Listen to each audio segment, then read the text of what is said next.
नमस्कार, यो एभिन्यूज खबरको संकेत हो। तपाईं अहिले एभिन्यूज@2 मा हुनुहुन्छ। म सुसन रामदाम। प्रारम्भमा मूल खबर। प्रमुख प्रतिपक्षी दल नेकपा एमालेद्वारा राष्ट्रिय सभा बैठकमा अवरोध, सुन तस्करी छानबिन गर्न उच्चस्तरीय समितिको माग।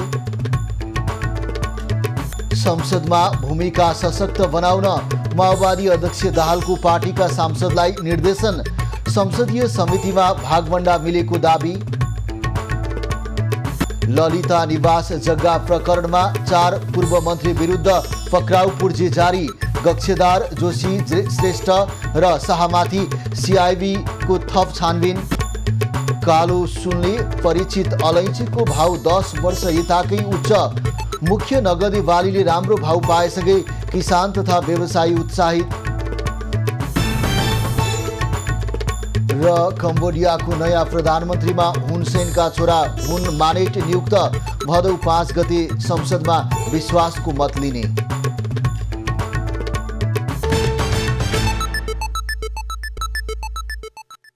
अब खबरको सिलसिला प्रारम्भ गरौँ राष्ट्रिय सभामा अवरोध सम्बन्धी प्रसङ्गबाट।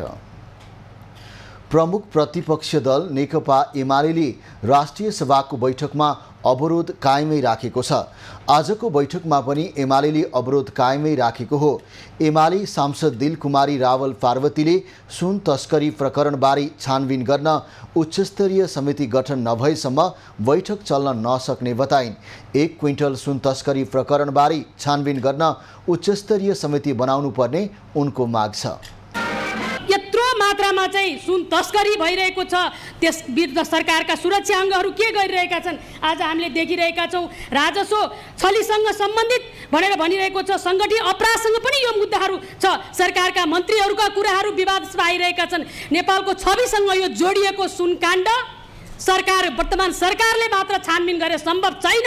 त्यसैले उच्च स्तरीय छानबिन समिति निर्माण गरेर यससँग जोडिएका सामान्य दिलीप भुजेल मात्र होइन, उच्च पदस्थ राजनीति प्रशासनिक नेतृत्वलाई पनि यो कारबाहीको दायरामा ल्याउनु पर्छ। र हामीले यो हिसाबले नेकपा एमालेले संसद अवरुद्ध गरिरहेको छ।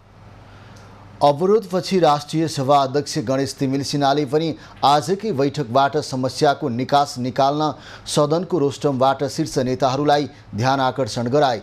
एमालेले अवरोध कायम राखेपछि बैठक बुधबार बस्ने गरी स्थगित भएको छ।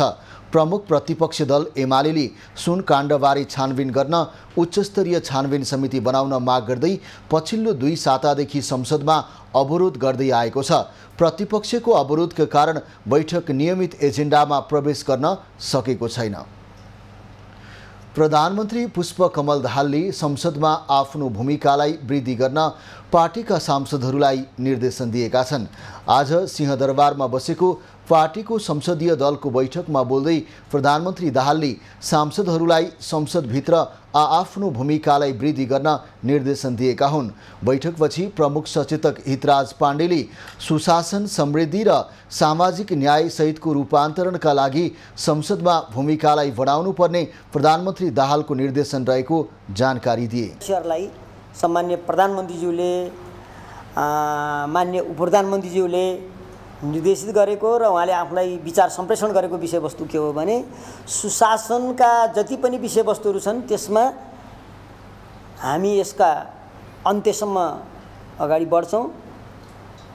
कोही पनि निर्दोष व्यक्ति पर्दैन, कोही पनि दोषी व्यक्तिलाई छोडिँदैन। यही नीतिका आधारमा हामी अगाडि बढिरहेका छौँ र यी मात्रै हैनन्, यीदेखि बाहेक अरू पनि सुशासनसँग सम्बन्धित विषयवस्तुहरू पनि हामी अगाडि बढाइरहन्छौँ भनेर भन्नुभएको छ। बैठकले केही समयदेखि अवरुद्ध हुँदै आएको सङ्घीय संसद अन्तर्गत प्रतिनिधि सभा र राष्ट्रिय सभा सुचारू गर्न सत्ता पक्ष र प्रमुख प्रतिपक्षसहित दलहरूसँग छलफल गर्ने निर्णय गरेको छ। सदन सुचारू गर्न ठोस छलफल गर्ने निर्णय बैठकले गरेको हो। बैठकमा दाहालले संसदीय समितिमा भागभण्डा टुङ्गिएको जानकारी पनि दिएका छन्। सत्ता साझेदारमध्ये नेपाली कांग्रेसको भागमा 4, माओवादीलाई 2, नेकपा एकीकृत समाजवादीलाई 1, जनता समाजवादी पार्टीलाई 1 र जनमत पार्टीको भागमा 1 संसदीय समिति परेको छ। प्रमुख प्रतिपक्षीय दल एमालेको भागमा 3 समिति परेको छ। कुन दललाई कुन समितिको सभापति भन्ने टुङ्गो लाग्न बाँकी रहेको दाहालले बताएका छन्। बैठकमा उपप्रधान तथा गृहमन्त्री समेत रहेका माओवादी केन्द्रका वरिष्ठ उपाध्यक्ष नारायण काजी श्रेष्ठले सङ्घीय शिक्षा ऐन, सङ्घीय निजामती कर्मचारी ऐन र प्रहरी समायोजन ऐन ल्याउने कुरा सरकारको प्राथमिकतामा रहेको जानकारी गराएका थिए। नागढुङ्गा नौबिसे सुरुङ मार्गको रेस्क्यु सुरुङको आज ब्रेक थ्रु हुने भएको छ। विक्रम सम्वत 2076 कार्तिक 4 गते सुरुङको शिलान्यास भएको थियो। रेस्क्यु टनेल आज खनिसकिने भएको छ। हिजो दिउँसोसम्म 1 मिटर मात्र काम बाँकी रहेको थियो। आज दिउँसो भौतिक पूर्वाधार तथा यातायात मन्त्री प्रकाश ज्वाला पुगेपछि रेस्क्यु टनेलको ब्रेक थ्रु हुने सडक विभागले जनाएको छ। 2.5 किलोमिटर लम्बाइ रहेको नागढुङ्गा नौबिसे सुरुङ मार्गको रेस्क्यु टनेलसँगै मुख्य सुरुङको काम पनि अब 18% मात्र बाँकी रहेको छ। 2.6 किलोमिटर लम्बाइ रहेको मुख्य सुरुङको 506 मिटर बाँकी रहेको आयोजनाले जनाएको छ। बालुवाटार स्थित ललिता निवासको सरकारी जग्गा हिनामिना प्रकरणमा 4 पूर्व मन्त्री विरुद्ध पक्राउ पूर्जी जारी भएको छ। प्रहरीको केन्द्रीय अनुसन्धान ब्युरो CIB ले पूर्व उपप्रधान एवं भौतिक योजना मन्त्री विजय कुमार गक्सेदार, राज्य मन्त्री सञ्जय कुमार शाह, पूर्व भूमि सुधार मन्त्री चन्द्रदेव जोशी र डम्बर श्रेष्ठ विरुद्ध पक्राउ पूर्जी जारी भएको हो। अख्तियार दुरुपयोग अनुसन्धान आयोगले चलाएको भ्रष्टाचार सम्बन्धी मुद्दामा पनि गक्सेदार, जोशी र श्रेष्ठ प्रतिवादी थिए। CIB ले यसअघि यो प्रकरणमा 4 पूर्व सचिवसहित 406 जना विरुद्ध पक्राउ पूर्जी लिइसकेको छ। ललिता निवासको सरकारी जग्गा व्यक्तिको नाममा पास गर्ने काममा संलग्न भएको भन्दै तत्कालीन सचिवहरू दीप बस्न्यात, छविराज पन्त, दिनेश हरि अधिकारी र नारायण गोपाल मलेगो विरुद्ध पक्राउ पूर्जी जारी भएको छ।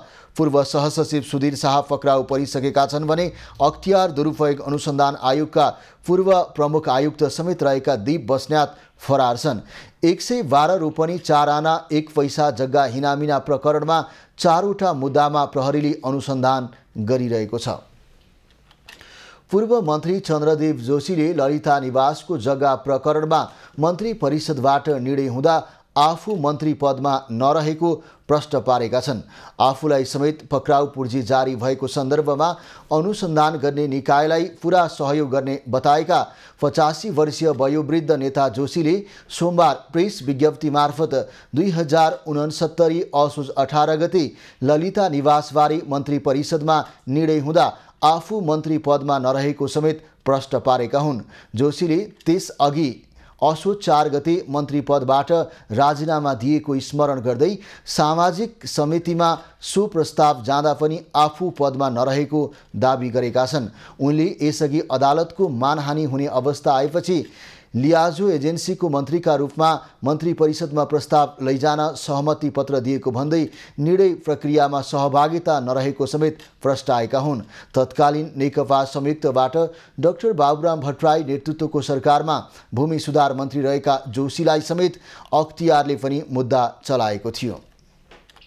बालुवाटार स्थित ललिता निवासको सरकारी जग्गा हिनामिना प्रकरणका विषयमा महान्यायाधिवक्ता दिनमणि पोखरेल र नेपाल प्रहरीका प्रमुख बसन्त बहादुर कुँवर बीच छलफल भएको छ।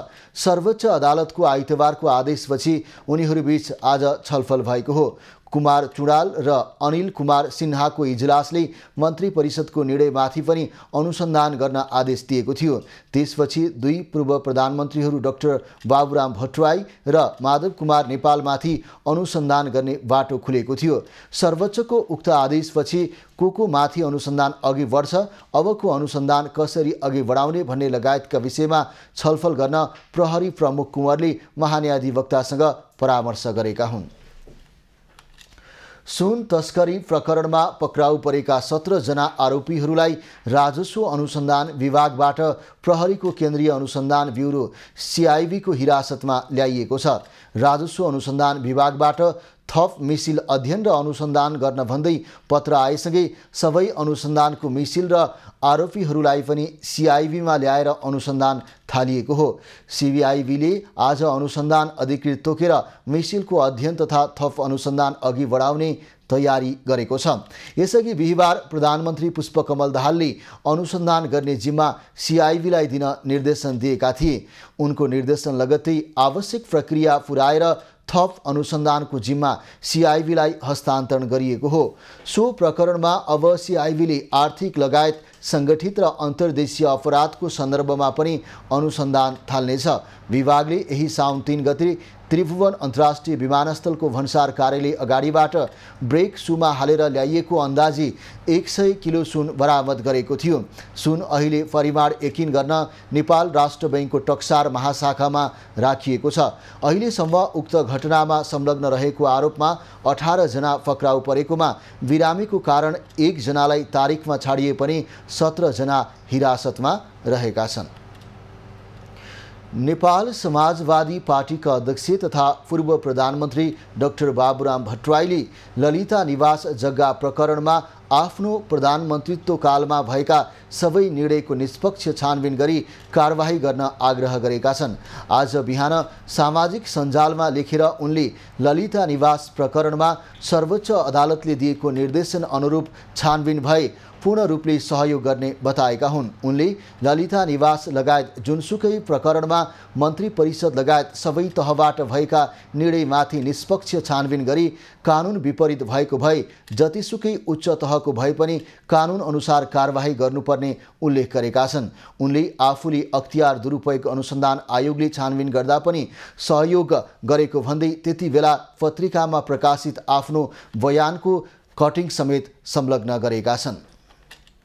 नेपाल कम्युनिस्ट पार्टी एकीकृत समाजवादीका अध्यक्ष तथा पूर्व प्रधानमन्त्री माधव कुमार नेपालले सबै खालका भ्रष्टाचारको छानबिन गरेर दोषीलाई कारबाही हुनुपर्ने बताएका छन्। आज स्विजरल्यान्डको जेनेभा प्रस्थान गरेका नेपालले सबै प्रकारका भ्रष्टाचार एवं अनियमितताको निष्पक्ष छानबिन गरी दोषी उप कडा कारबाही हुनुपर्छ र मुलुकमा सुशासन कायम गर्नुपर्छ भन्ने कुरामा दृढ मान्यता रहेको बताएको उनको सचिवालयले जनाएको छ। हिजो सर्वोच्च अदालतबाट भएको फैसलाका सन्दर्भमा माधव नेपाल जानकार रहेको पनि सचिवालयले उल्लेख गरेको छ। नेपाल प्रवासी नेपाली एकता मञ्च युरोपद्वारा स्विजरल्यान्ड लगायतका विभिन्न देशहरूमा आयोजना हुने पूर्व निर्धारित विभिन्न कार्यक्रमहरूमा सहभागी हुन टर्किस एयरको विमानद्वारा आज बिहान इस्तानबुल हुँदै नेपाल जेनेभा प्रस्थान गरेका हुन्। उनी भदौ 1 गते स्वदेश फर्कने कार्यक्रम रहेको छ। भारतको धार्मिक स्थल केदारनाथको प्रस्थान बिन्दु गौरीकुण्डमा गत बिहिबार राति गएको पहिरोमा परेर बेपत्ता मध्येका 3 नेपालीको शव भेटिएको छ। कालीकोटका प्रकाश कामी, टेकबहादुर विक र देवी विकको शव भेटिएको हो। पहिरोमा परेर बेपत्ता नेपाली मध्ये अझै 11 जना फेला परेका छैनन्। मन्दाकिनी नदीमा पानीको बहाव उच्च र वर्षा पनि भइरहेकाले उद्धारमा कठिनाई भएको छ। केन्द्र र प्रदेश सरकार मातहतको दक्ष उद्धार टोली खोजी कार्यमा निरन्तर खटिएको बताइएको छ। जुम्ला पातरासी गाउँपालिका घर भएका अमर बोहराले सडक छेउैमा चलाएको होटल पहिरोले बगाउँदा त्यसमा उनको 7 जनाको परिवार तथा त्यहाँ रहेका अन्य नेपाली परेका थिए। पहिरोमा परेर होटल सञ्चालक अमर र उनकी श्रीमती, छोरा पृथ्वी र वकिल छोरी राधिका र पिङ्की हराइरहेका छन्। त्यस्तै पातरासीकै धर्मराज बुढा, चन्द्रकामी, सुखराम रावत र बमबहादुर बोहरा पनि पहिरोमा परेका छन्। पहिरो खसेका बेला होटल रहेको घरमा अरू पनि मानिस रहेको स्थानीयको आशंका छ। गौरीकुण्डदेखि केदारनाथसम्म यात्रुलाई घोडा खच्चड चढाएर लैजाने, डोको बोक्ने, सरसामान बेच्ने, होटल चलाउने, मजदुरी गर्ने जस्ता कार्यमा नेपाली संलग्न छन्। खबरको सिलसिला अझै जारी छ, हामीसँगै रहनुहोला। अब बाँकी खबर। साउनको चौथो सोमबार आज बिहानैदेखि पशुपति लगायत देशभरका शिवालयहरूमा भक्तजनको भिड लागेको छ। पशुपति क्षेत्रमा हजारौं भक्तजन पूजा आराधना एवं दर्शनको लागि लाममा बसेका छन्। पशुपतिनाथमा सुन्दरी जलबाट शुद्ध जल ल्याएर अर्पण गर्ने बोलबम यात्रीको पनि उत्तिकै भिड छ। बोलबम यात्री शुद्ध जल लिने आइतबार बेलुकी नै सुन्दरी जल गएर बसेका थिए। साउन महिना र सोमबार भगवान शिवको महिना एवं बार भएकाले शिवालयमा पूजा आराधना गर्ने वैदिक कालदेखिको परम्परा छ। यस वर्ष साउन 2 गतेदेखि अधिक मास सुरु भएकाले साउन महिनाको सोमबार व्रत बस्न हुने वा नहुने भन्नेमा धर्मशास्त्री बीच मतान्तर छ, जसका कारण शिवालयमा भक्तजनको सङ्ख्या केही घटेको छ। पशुपति क्षेत्रमा समग्रमा दर्शनार्थीको सङ्ख्या नघटे पनि सोमबारको व्रत बस्ने महिलाको सङ्ख्या भने कम देखिएको छ।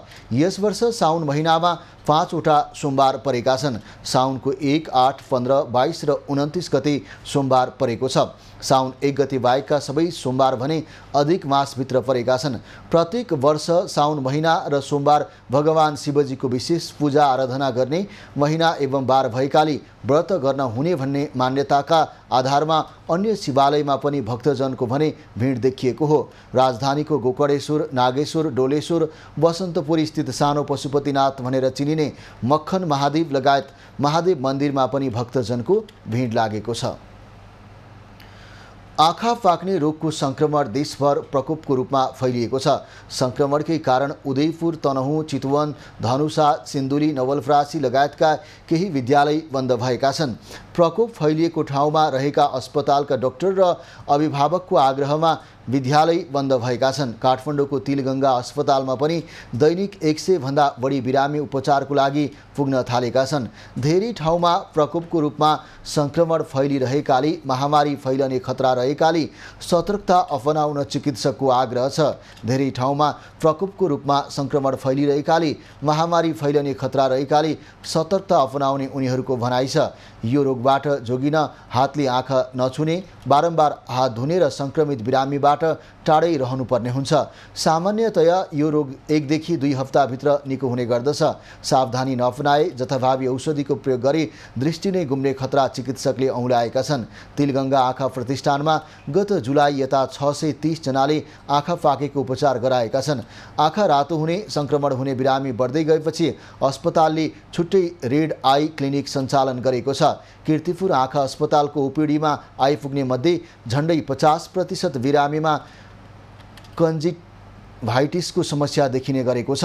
अस्पतालको पछिल्लो तथ्याङ्क अनुसार 163 जनाको आँखा परीक्षण गर्दा 71 जनामा यो संक्रमण देखिएको छ। नेपाल नेत्र ज्योति सङ्घका विभिन्न अस्पतालहरूमा आइपुग्ने बिरामी मध्ये 25 देखि 80% संक्रमण देखिएको छ। डेङ्गु रोगको संक्रमणबाट सुनसरीको धरानमा थप 1 जनाको मृत्यु भएको छ। धरान उपमहानगरपालिका 14 की 35 वर्षीय महिलाको डेङ्गी संक्रमणबाट मृत्यु भएको हो। 35 वर्षीय महिलाको विराट नर्सिङ होममा उपचारको क्रममा मृत्यु भएको हो। यो सँगै धरानमा डेङ्गुको कारण मृत्यु हुनेको सङ्ख्या 9 पुगेको छ। धरानका अधिकांश घरमा 1 देखि 9 सम्म बिरामी पाइएका छन्। धरानमा मात्र डेङ्गु संक्रमितको सङ्ख्या 25,000 नागेको अनुमान गरिएको छ। धरान उपमहानगर र वडाहरूले सञ्चालन गरेको विभिन्न स्वास्थ्य शिविरमा जाँच गर्न आएका 5,242 जनामध्ये 3,213 जनामा डेङ्गी पोजिटिभ रिपोर्ट देखिएको उपमहानगरले जनाएको छ। रोग नियन्त्रणको लागि केही समयदेखि धरानमा सचेतनामूलक कार्यक्रम र स्वास्थ्य शिविर सञ्चालन भइरहेका छन्। सुनसरीमा साउन 22 गते दादुरा रुबेला विरुद्धको विशेष खोप अभियान सञ्चालनमा ल्याइने भएको छ। विशेष अभियान अन्तर्गत सुनसरीमा 6 महिनादेखि 15 वर्ष उमेर समूहका 2,53,000 बालबालिकालाई खोप लगाउन लागि हो। महामारीका रूपमा दादुरा फैलिएका जिल्लामा पुनः खोप लगाउने सरकारी निर्णय बमोजिम सुनसरीमा विशेष खोप अभियान सञ्चालनमा ल्याउन लागि स्वास्थ्य कार्यालय सुनसरीले जनाएको छ। यो वर्ष चाहिँ तपाईँको 9वटा जिल्लामा दादुराको महामारी फैलिएको थियो र महामारी फैलिँदा हाम्रो बर्जु गाउँपालिकामा भएको थियो। हामीले त्यो ठाउँमा रेस्पोन्स गऱ्यौँ होइन। र ती जिल्लाहरूमा चाहिँ सरकारले के निर्णय गर्यो भने ती जिल्लाहरू 9वटा जिल्लामा चाहिँ कुनै सम्पूर्ण 6 महिनादेखि चाहिँ 15 वर्षभन्दा मुनिका सम्पूर्ण बालिकाहरूलाई चाहिँ खोप लगाउनुपर्छ जिल्लाभरिको भन्ने खालको चाहिँ निर्णय गरेको कारणले यो जिल्लाका सबै बालिकाहरूमा 6 महिनादेखि 15 वर्षको बालबालिकाहरूलाई अभियानको रूपमा चाहिँ यो खोप लगाइदिन्छ। खोप अभियान सुनसरीको वर्जु गाउँपालिका बाहेकका अन्य 11वटा स्थानीय तहमा सञ्चालन हुनेछ। वर्जु गाउँपालिकामा भने फागुन महिनामा महामारीका रूपमा दादुरा फैलिए लगत्तै आकस्मिक खोप अभियान चलाइएकाले विशेष अभियानमा वर्जु बाहेकका अन्य स्थानीय तहमा खोप कार्यक्रम चलाउन लागि स्वास्थ्य कार्यालयले जनाएको छ। सरकारको निर्णय बमोजिम दादुरा महामारी देखिएका 9 जिल्लाको हकमा विशेष खोप अभियान सञ्चालन हुन लागेको हो।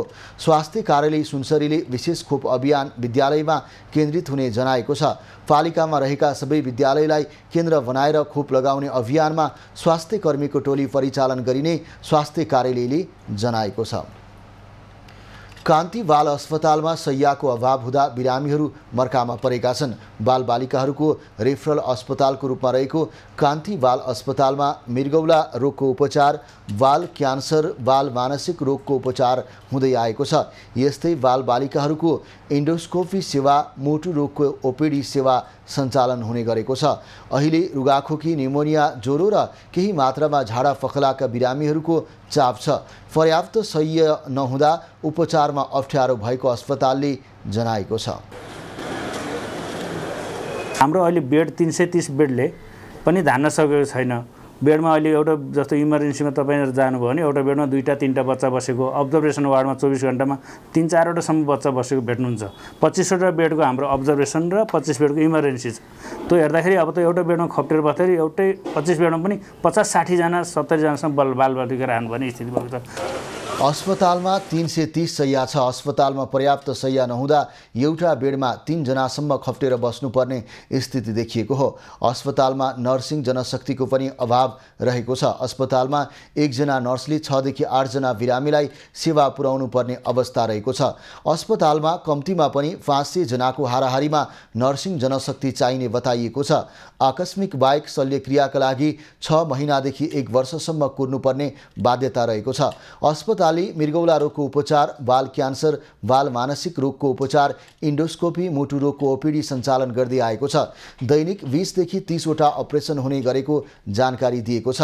कान्ति बालमा 52 शय्याको आइसियु सञ्चालनमा छ। गत आर्थिक वर्षमा 2 लाख बालबालिकाले उपचार सेवा लिएका छन्। अहिले दैनिक झण्डै 900 जना उपचारका लागि पुग्ने गरेका छन्। कान्ति बाल अस्पतालले निकट भविष्यमा नै एमआरआई सेवा सञ्चालन गर्ने योजना बनाएको छ। पछिल्लो समय वर्षेनी ओह्रालो लागेको कालो सुनले परिचित अलैँचीको भाउ 10 वर्ष यताकै उच्च भएको छ। पूर्वी पहाडी जिल्लाको मुख्य नगदे बाली अलैँचीले भाउ पाएसँगै कृषक तथा व्यवसायीलाई राहत भएको छ। पछिल्लो समय वर्षेनी ओह्रालो लागेको कालो सुनले परिचित अलैँचीको भाउ 10 वर्ष यताकै उच्च भएको हो। पूर्वी पहाडी जिल्लाको मुख्य नगदेबाली अलैँचीले भाउ पाएसँगै कृषक तथा व्यवसायी खुसी भएका हुन्। नयाँ उत्पादन बजार निस्कने लाग्दा अलैँची अहिले प्रतिमन 40 किलोको 60,000को वरिपरिमा कारोबार भइरहेको जनाइएको छ। पूर्वी पहाडमा हुने अलैँचीको मुख्य बजार झापाको बिर्तामोड हो।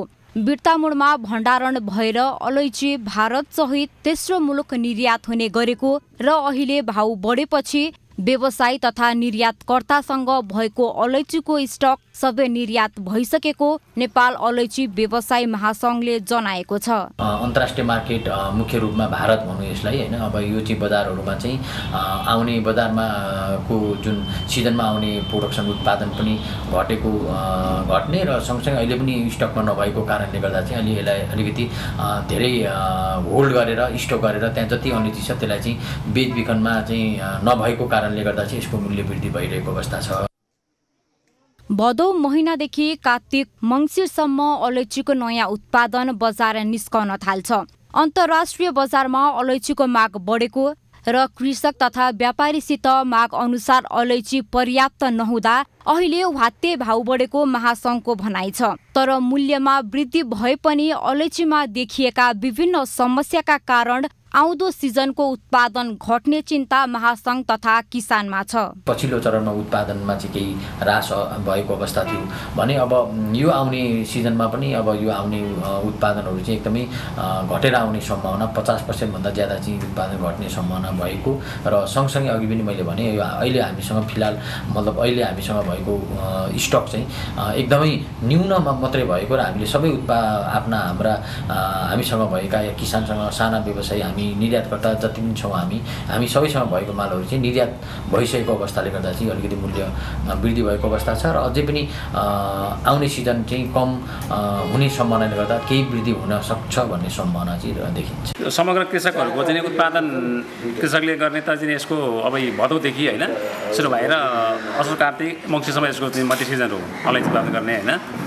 अब कृषकको भनाइअनुसार पनि नभन्दै होबी भन्ने लाग्छ मलाई। तपाईँको यो जुन बढेको भाउले कृषकमा अहिले यो साल त उत्साह त्यति देखिएन। अब आउने जुन अब नयाँ उत्पादन हुने अलैँची छ अब यसमा चाहिँ पक्कै पनि भाउ पाइन्छ भन्ने आशा कृषकमा छ मेरो बुझाइमा। भाउ बढे पनि हिउँदको समयमा पर्याप्त वर्षा नभएको र रोगका कारण केही अलैँचीका बोट मरेपछि अबको उत्पादन घट्ने सम्भावना रहेको छ। अलैँचीको भाउ निर्धारण गर्न भारत सहितको तेस्रो मुलुकको भर पर्नुपर्ने बाध्यता रहेको व्यवसायीको दुखेसो छ। सबै व्यापारीहरूले पनि स्टकको राखेको माल पनि निकालिदिइसकेको छ भने कि यसपालि सबभन्दा धेर यसपालि माल पनि गयो त्यो दोस्रो तेस्रो मुलुक होइन। त्यसले गर्दा अब यतिखेर यो स्थिति आइदियो अब रेट पनि हाई भयो। यतिखेर नयाँ सिजन आयो अब यसको लागि पनि त अब पैसा अब थोरै पैसाले त हुँदैन माल किन्नेको लागि। गएको आर्थिक वर्षमा 8 अर्ब 27 करोड 65,97,000 रुपैयाँ बराबरको अलैँची निर्यात भएको छ। नेपालबाट भारत, पाकिस्तान, इटाली तथा जर्मनी लगायत देशमा अलैँची निर्यात हुने गरेको महासंघले जनाएको छ। देशको वैदेशिक व्यापारमा अलैँची निर्यातको मुख्य भूमिका छ। झापाबाट सन्तोष सिन्युपानेको रिपोर्ट। मानिसको दैनिक जीवनसँग सरोकार राख्ने खानेपानी जस्तो महत्त्वपूर्ण आयोजना 28 वर्ष बितिसक्दा पनि पूरा हुन नसकेपछि बुटवलवासी चिन्तित हुन थालेका छन्। खानेपानी संस्थान बुटवल शाखाले झुम्सा खानेपानी आयोजना सुरु गरेको 3 दशक हुन थाले पनि अझै पूरा नभएको हो। निर्माण सुरु भएको 28 वर्ष व्यतीत भइसक्दा पनि झुम्सा खानेपानी आयोजना निर्माण सम्पन्न हुन सकेको छैन। पाल्पा सिस्नी खोलाको पानी बुटवल ल्याउने गरी आयोजना आर्थिक वर्ष 2052-53मा निर्माण थालनी भएको हो। झुम्सा आयोजनाबाट पानी ल्याउन नेताहरूले दर्जनौं पटक जनता सामु प्रतिबद्धता जनाए तापनि प्रतिबद्धता भाषणमै सीमित भएको छ। आयोजना निर्माण नसकिँदा हिउँदभर धारामा पानी नआउने र बर्खामा धमिलो पानी आउने गरेको स्थानीयको भनाइ छ। बर्खामा धमिलो पानी आउँछ, हिउँदमा पानी नै आउँदैन, बडा समस्या हुन्छ। अहिले त्यही पनि धमिलो पानी आउँछ, खानेपानी समस्या छ र अलि राम्रो पानी खान्छु भने जाडोको पानी नखाइकन सुखै छैन। धमिलो पानी एक दिन बिराएर आउँछ, त्यही पनि एक दिन बिराएर 2 घण्टा मात्रै आउँछ। अब हामीहरूको टोलवासीहरूको मान्छेहरू भाडामा बस्न पनि पानी छैन भनेर हामीहरूको भाडामा पनि खाली घरहरू पनि खाली हुँदैछ। शनिबार खानी खोलाको बाँध निर्माण स्थल पुगेका स्थानीय सरोकारवालाले समेत आयोजना तत्कालै पूरा हुने छाटकाट देखेका छैनन्। निर्माण पूरा नहुँदै बाँध नजिकैका पर्खाल भत्किन थालिसकेका छन्। अहिले पनि यो बाँधको स्तर निरीक्षण गर्दाखेरिमा अझै पनि हामीले बुटवलवासीले खानेपानी पाउँछौँ भन्ने ढुक्क अवस्था नदेखिएकोमा यो सम्बन्धित निकायले ध्यान आकर्षण गराउन म स्थानीय सरकारदेखि मन्त्रालयका मन्त्रीज्यूसँगलाई चाहिँ म विनम्र अनुरोध गर्दछु। यसलाई जानकारी दिगो तरिकाले परिपक्व गरेर नहाल्नु, किनभने यसमा चेक ड्याम दिउन्, चेक ड्याम भने गएर जान्न होला, गएर नभए यो दियो पनि होला। अब यो हामीले त्यो राज्यको ढुकुडी मात्र रिचाएका छन् सर, काम हुने होला छैन, यो पनि रहने होला छैन सर। आयोजना अन्तर्गत 2 ठाउँको खोलामा पर्खाल निर्माण गरेर पाइप बिछ्याउने काम गर्न बाँकी छ। बुटवलबाट करिब 13.5 किलोमिटरको दूरीमा रहेको आयोजनाको पाइपलाइन विस्तारको ठेक्का भने कन्काई राप्ती जेभीले पाएको छ। बाँध निर्माणको ठेक्का भने रामेछाप शेर्पा कन्स्ट्रक्सनले लिएको छ। पछिल्लो पटक 2080 सालको वैशाखमा काम सकिने दाबी गरेको खानेपानी संस्थान प्राधिकरणले काम गर्न नसकेको बताउँदै आएको छ। मेन कारण चाहिँ सडक विभागबाट स्वीकृति आउनुपर्ने सडक खण्ड स्वीकृति चाहिँ एकदमै 8-9 महिना ढिला आएको कारणले पनि र बर्खाको 3-4 महिना काम गर्न नसकिने भएकोले त्यो हिसाबले चाहिँ हामीले चाहिँ समयमै काम सघाउन सकेका छैनौँ। 2052 सालमा बुटवलको खानेपानी समस्या समाधान गर्न सुरु भएको यो आयोजनामा पटक पटक गरी करिब 60 करोड बजेट खर्च भइसकेको छ। तर बुटवलवासीको खानेपानीको सपना साकार हुन सकेको छैन। यो पटक खानेपानी आयोजना पूरा भए बुटवलमा दैनिक 3 करोड 20 लाख लिटर पानी उपलब्ध हुनेछ। बुटवल झुम्सा खानेपानी आयोजना यो पटक पनि पूरा हुने लक्ष्य देखिँदैन। यो पटकको सामान्य वर्षाले ड्यामको केही भाग क्षति पुर्याइसकेको छ भने पाइपका केही कामहरू अहिले पनि अधुरै छन्। एभिन्यूज खबरका लागि दामोदर खनाल, झुम्सा। त्रिभुवन विश्वविद्यालय चिकित्सा शास्त्र अध्ययन संस्थान अन्तर्गतको डिनको कार्यालय अगाडि विद्यार्थीहरू 78 दिनदेखि अनसनमा छन्। मौका परीक्षाको व्यवस्था गर्नुपर्ने र परीक्षाको व्यवस्था गर्न नसके शिक्षण शुल्क फिर्ता गर्नुपर्ने 2 बुँदे मागसहित विद्यार्थीले आन्दोलन जारी राखेका हुन्। त्रिभुवन विश्वविद्यालय चिकित्सा शास्त्र अध्ययन संस्थान जिनको कार्यालय अगाडि विद्यार्थीहरू विगत 78 दिनदेखि रिले अनसनमा छन्। कोरोना कालमा सरकारले लगाएको पूर्ण लकडाउनको कारण राम्रोसँग अध्ययन गर्न नपाउँदा परीक्षामा अनुत्तीर्ण विद्यार्थीहरू 2.5 महिनादेखि जिन कार्यालय अगाडि रिले अनसन गरिरहेका हुन्। एमबीबीएस र बीडीएस शैक्षिक कार्यक्रमको प्रथम फेजका विद्यार्थीलाई संस्थानले अवरोध गरेको र मौका परीक्षा पनि व्यवस्था नगरेको विद्यार्थीको गुनासो छ।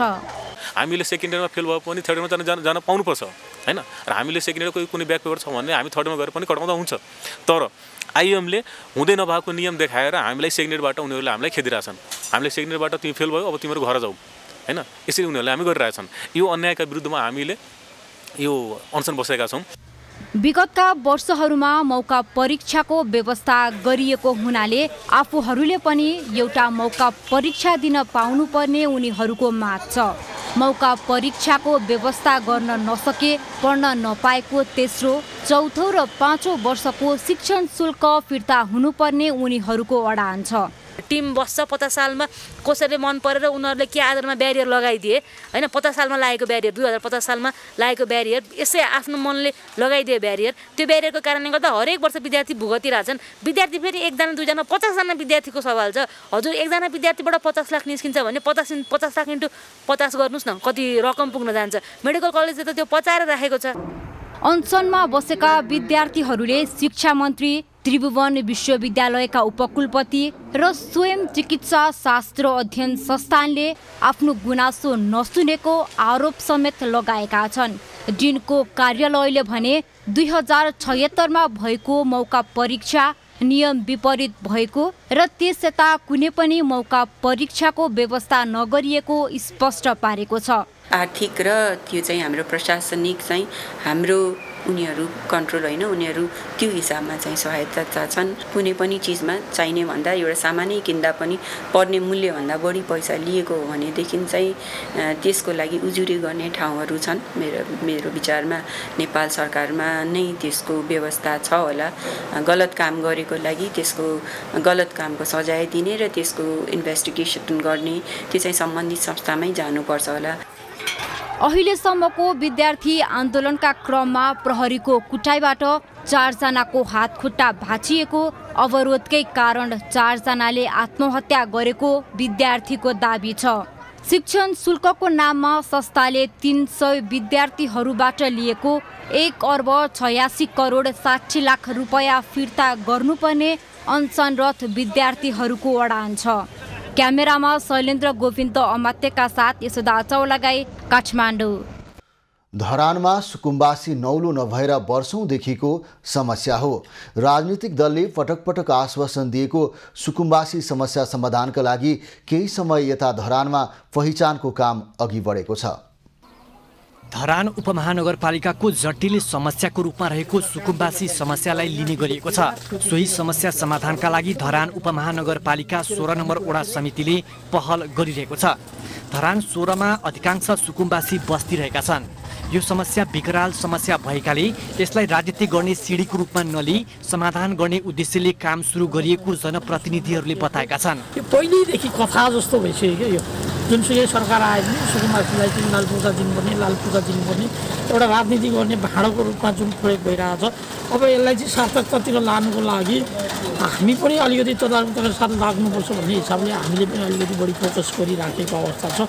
अहिले सुकुम्बासी रहेको क्षेत्रमा राष्ट्रिय भूमि आयोगले 16 नम्बर वडा समितिसँग सहकार्य गरेर जमिनको प्रकृतिको पहिचान गर्ने कामलाई अगाडि बढाएको छ। मालपोतबाट नक्सा निकालेर वडा नम्बर 16 को कुन स्थानमा सुकुम्बासी बस्ती छ, ऐलानी हो कि पर्ती जग्गा हो भन्ने कुराको पहिचान गरेर यसको आधारमा मालपोत र नापीबाट श्रेष्ठता निकालेर प्रतिवेदन निकालेर जिल्ला नापी कार्यालयमा पठाइने बताइएको छ। नापी मालपोतबाट श्रेष्ठता निकालेर पूर्जा हुन्छ त्यो फिल्डबुक निकालेर अनि चाहिँ यो हेर्ने हो के रहेछ, सरकारी छ भने नाप्न मिल्छ कि मिल्दैन। यसको आधारमा चाहिँ प्रतिवेदन बनाएर हामी जिल्ला नापी कार्यालय पठाउनेछौँ। अनि जिल्ला नापी कार्यालयमा स्वदेशी सचिव हुनुहुन्छ, उहाँले चाहिँ आएर फिल्ड भेरिफिकेसन गरेर ल ठिक छ यहाँबाट नाप्दा हुन्छ भनेपछि चाहिँ काम सुरु गर्छौँ।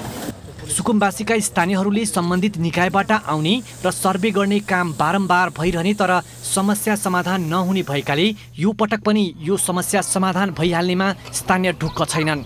आयोगले समस्या समाधान भन्दा बजेट पचाउने काम गर्ने आशंका उनीहरूको छ। एक महिना अनि त्यो उहाँहरूको बजेट कतिको हुन्छ, बजेट पचाउने बजेट उयो गर्ने अनि खारिज भइहाल्ने त्यस्तो खालको भइरहेको थियो। तर यो पालिको आयोगले चाहिँ अलिकति अब केही होला कि भन्ने जस्तो आशा छ हामीलाई है। तर यो हाम्रो आशा चाहिँ छिटै नै सफलता होस्। सुकुम्बासी समस्या समाधानका लागि काम स्थानीय सरकारले समेत गम्भीरतापूर्वक काम नगरेको आरोप लगाएका छन्।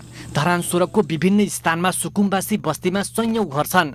बारम्बार प्रक्रियागत काम अगाडि बढेको भए पनि दीर्घकालीन समस्या समाधान भएर लाल पूर्जा प्राप्त गर्ने काम भने अहिलेसम्म हुन सकेको छैन। विनय प्रधान, धरान। सिन्धुलीको भिमान क्षेत्रमा कमला नदीमा पुल निर्माण सम्पन्न भएपछि स्थानीय लाभान्वित भएका छन्। कमलामाई नगरपालिकाको भिमानबाट र सरकारी टोल दोबान जोड्ने पुलले स्थानीयको सामाजिक र आर्थिक विकासमा टेवा पुर्याउने विश्वास गरिएको छ।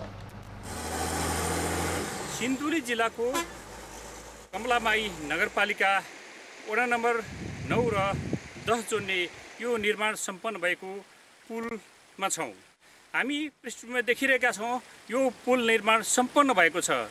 ल पुल निर्माण सम्पन्न भएसँगै वडा नम्बर 9बाट वडा नम्बर 10 को सरकारी टोल आवत जावत गर्नको निम्ति सुविधा पुगेको छ। विगतका समयमा यो कमला नदीमा पक्की सडक पुलको अभावले यहाँका स्थानीय बासिन्दाहरूले ठुलो दुःख बेहोर्नु परिरहेको थियो र वर्षायाममा बिरामीहरूलाई अस्पतालहरूसम्म पुर्याउनको निम्ति असुविधा थियो र सहर बजारहरूमा पुग्नको निम्ति असुविधा थियो। तर पछिल्लो चरणमा प्रादेशिक सडक डिभिजन कार्यालय सिन्धुलीको 20 करोडको लागतमा यो पुल निर्माण भएसँगै स्थानीय जनताहरूले प्रत्यक्ष फाइदा लिन पाएका छन्। मान्छे कति बगेर मरे, कति रोकिए, वारीको वारी पारीको पारी भए। अब अहिले यस्तो राम्रो भयो, सबै कुरो सुविधा छ। अब बुढापाकाहरू जम्मै हिँड्न पाउने भयो, घुम्न पाउने भयो, बजारमा आउजाउ थिएन, अब आउजाउ हुने भयो है। हामीलाई एकदम राम्रो छ। धेरै समस्या अब यो त भन्दैखेरि अनौठो लाग्छ। वर्षौँदेखि यहाँ सयौँको सङ्ख्यामा यहाँ यो कमला नदीले चाहिँ बाढीले बगाएर हामीले चाहिँ बगाउने, जीव ज्यानको क्षति हुने र जनताहरूले चाहिँ यहाँ आवत जावत विद्यालय स्वास्थ्यमा पहुँच नपुग्ने, कृषिमा उत्पादन भएका वस्तुहरू बजारमा पुर्याउनलाई पहुँच नपुग्ने यी यावत समस्याहरूबाट हामी झेलेका थियौँ। र यो पुल निर्माण गर्नको निम्ति प्रादेशिक सडक डिभिजन कार्यालय सिन्धुलीले 20 करोडको लागतमा सूर्य एन्ड सन्स कम्पनीलाई ठेक्का सम्झौता गरिसकेपछि यो समयमै पुल निर्माण सम्पन्न भएको छ र स्थानीय जनताहरूले प्रत्यक्ष लाभ लिन पाएका छन्। यो पुल प्रादेशिक सडक कार्यालय मार्फत सूर्य एन्ड सन्स प्रालीले कन्ट्र्याक्टर सम्झौता गरेर यो पुल समयमै सम्पन्न भएको छ। यसको दायाँ बायाँ आसपास रिभर ट्रेनिङको लागि झन्डै 5000 घनमिटर जालीको काम यहाँ सम्पन्न भएको छ। यसले गर्दा खेतीयोग्य जमिनहरूको पनि सुरक्षा भएको छ। विगतका दिनहरूमा यो पुल निर्माण नहुँदाखेरि स्थानीय बासिन्दाहरूले ठुलो कठिनाई भोग्नु परेको थियो र पुल निर्माण भएसँगै यातायातका साधनहरूको आवागमन सञ्चालन भएपछि स्थानीय बासिन्दाहरूले प्रत्यक्ष रूपमा सुविधा लिन पाउने भएका छन्। एभी न्युज खबरका लागि शङ्कर कार्की, कमलापुर, सिन्धुली। अब पालो एभिन्यूज एट बिजनेसको। मुलुक आर्थिक मन्दीबाट गुज्रिएका बेला सरकारले 2 महिनामा 2,75,50,000 रुपैयाँ आर्थिक सहायता बाँडेको छ। मन्त्री परिषदको निर्णयबाट आर्थिक सहायता शीर्षकमा गत जेठ र असारमा सो रकम बाँडिएको हो। जेठमा 35 लाख र असारमा 2,40,50,000 रुपैयाँ बाँडेको तथ्याङ्कले देखाएको छ। पछिल्लो 2 महिनामा सबैभन्दा धेरै आर्थिक सहायता लिनेमा राष्ट्रपति रामचन्द्र पौडेल छन्। राष्ट्रपतिलाई सरकारले 55,02,279 दिएको छ। गत 2 महिनाभित्र आर्थिक सहायता पाउने 70 जना छन्। सरकारले गत वर्षको साउनदेखि माघ मसान्तसम्म 139 जनालाई आर्थिक सहायता स्वरूप 5,46,34,000 रुपैयाँ वितरण गरिसकेको थियो। मुलुक आर्थिक मन्दीमा रहेको भन्दै सरकारले विभिन्न खर्चो कटौतीको घोषणा गरे पनि राष्ट्रपति लगायत राजनीतिक दलका नेताहरूलाई सो रकम वितरण गरेको पाइएको हो। भारतले नेपालको विद्युतलाई भारतीय रियल टाइम मार्केटमा बिक्रीका लागि सुविधा उपलब्ध गराएको छ। भारतको विद्युत मन्त्रालयले सीमापार विद्युत आयात निर्यात कार्यविधि संशोधन गर्दै विद्युत व्यापार सम्झौता गरेको छिमेकी मुलुकको विद्युत रियल टाइम मार्केटमा बिक्री गर्न पाउने सुविधा थप गरेको हो। नेपाललाई यसअघि इन्डियन इनर्जी एक्सचेन्जको एक दिन अघि विडिङ गरी बिजुली बेच्नेको मात्रै सुविधा दिएकोमा अब आधा घण्टा अघि मात्रै प्रतिस्पर्धा गरेर भारतमा विद्युत निर्यात गर्न सकिने भएको छ। यसले अनपेक्षित वर्षातका कारण विद्युत उत्पादन तत्काल बढ्ने वा स्वदेशभित्र तत्काल अनपेक्षित माग घटेका बेला आधा घण्टा अघिकै पूर्वानुमान अनुसार विद्युत निर्यात गर्ने वा आयात समेत गरेर विद्युत प्रणालीलाई सहज बनाउन सकिने भएको छ। भारतले रियल टाइम मार्केट खुला गरे पनि विद्युत आयात गर्ने अनुमतिको परिणाम भने अझै थपेको छैन। हाल नेपालका विभिन्न आयोजनाको 452 मेगावाट विद्युतलाई सूचीकृत गराइएको छ। 1 वर्ष पहिले विभिन्न 10 आयोजनाको विद्युत बिक्री अनुमतिका लागि प्रस्ताव गरे पनि हालसम्म स्वीकृत गरेको छैन। अब पालो कृषि खबरको।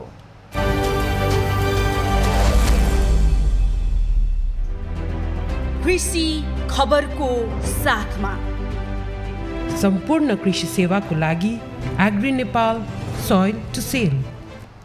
वर्षायाममा टनेलभित्र गरेको गोलभेडा खेतीबाट अर्घाखाँचीका किसान मनज्ञ आम्दानी गर्न सफल भएका छन्। सन्धिखर्क 6 नरपानीका किसान सूर्यबहादुर भट्टराईले टनेलमा गोलभेडा खेती गरेर राम्रो आम्दानी गर्न सफल भएका हुन्।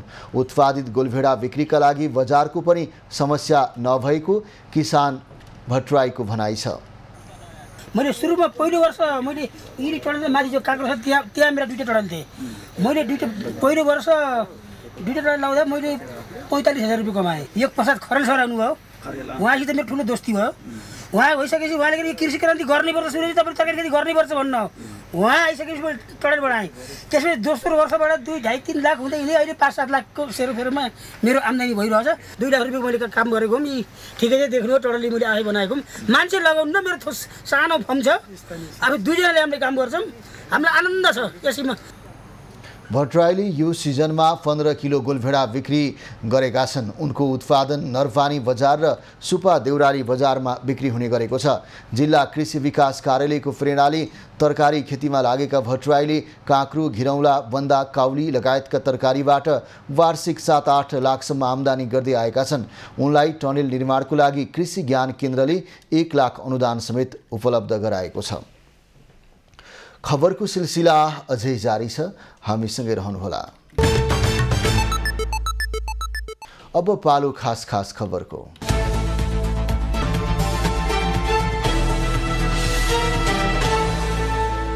नेपालका लागि साउदी अरबका राजदूत साद अबु हामिदले प्रधानमन्त्री पुष्पकमल दाहालसँग शिष्टाचार भेटवार्ता गरेका छन्। प्रधानमन्त्रीलाई भेट्न आज राजदूत अबु हामिद प्रधानमन्त्री निवास बालुवाटार पुगेका हुन्। भेटमा नेपाल र साउदी अरब बीचको द्विपक्षीय सहकार्यको विषयमा छलफल भएको प्रधानमन्त्री कार्यालयले जनाएको छ। कोशी प्रदेशको नाम खारेजी, लिम्बुवान राज्यको घोषणा लगायतको माग राख्दै राष्ट्रिय जनमुक्ति लगायतका दलले गरेको बन्दको कारण आज कोशी प्रदेशका 9 जिल्लाको जनजीवन प्रभावित भएको छ। बन्दका कारण यातायातका साधन ठप्प भएका छन् भने बजार क्षेत्र पनि प्रभावित भएको छ। शैक्षिक संस्थाहरू पनि बन्द भएका छन्। अधिवक्ता शीतल पाण्डे पक्राउ प्रकरणमा प्रदर्शनकारीमाथि भएको कुटपिटको विरोधमा प्रदर्शन हुने भएको छ। अधिवक्ता पाण्डे समुदाय लक्षित वैवाहिक सम्बन्धका बारेमा गरेको टिप्पणीपछि उनलाई पक्राउ गर्नुपर्ने भन्दै भएको प्रदर्शनमा प्रहरीले हस्तक्षेप गरी कुटपिट तथा घाइते बनाएपछि सोको विरोधमा प्रदर्शन हुन लागेको हो। प्रदर्शन काठमाडौँको माइती घरसहित देशभर हुने बताइएको छ। अब पालो एभिन्यूज एट मौसमको।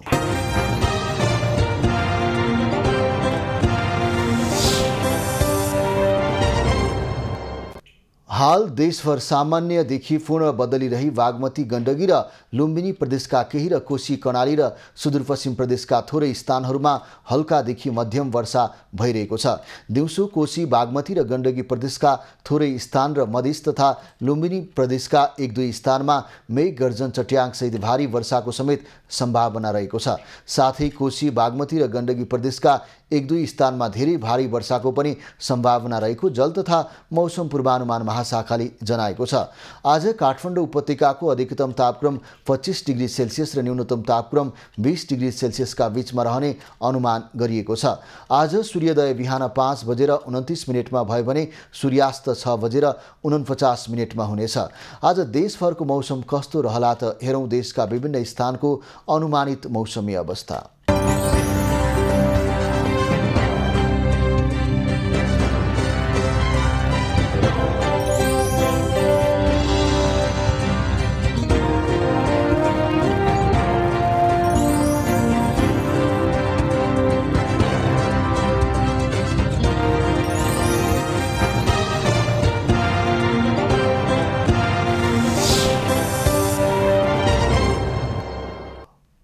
अहिलेलाई खबरको क्रम यति नै। एभिन्यूज खबरका यी सहित अन्य विस्तृत खबरको लागि www.avenews.tv लगइन गर्न सक्नुहुनेछ।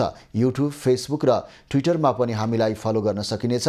खबरभित्रको खबरको लागि हेर्दै रहनुहोला एभिन्यूज खबर। नमस्कार।